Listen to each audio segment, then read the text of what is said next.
So here's this $1 trillion spent that really doesn't accomplish what it's looking for. What would have made this be successful? Well, another big thing that happens a lot in international aid is you have two types of problems. You have acute problems and you have chronic problems.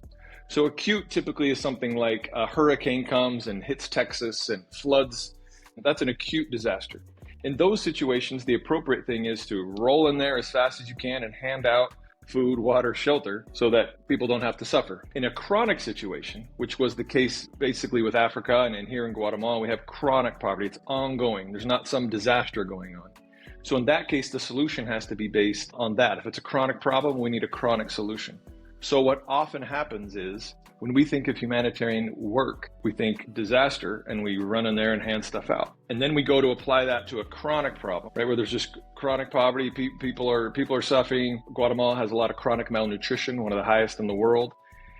If you take the acute solution of handouts and apply it to the chronic problem, you make things worse. What happens is it creates dependence. It's these free handouts. It only helps the external poverty temporarily, and the internal poverty, it actually can make it worse because you're now just giving everything to them. We're not doing it on our own. So many years ago, I started to identify what are the steps to do this better. And we found you have to ask and listen and find out what people actually need. That's the most important. Number two, we need to have an education or an inspiration, a motivation component. We need to teach. We got to give them more information. Number three, we need to require something from them. So we meet them where they're at. If they can only give a little, they give a little and we give the rest.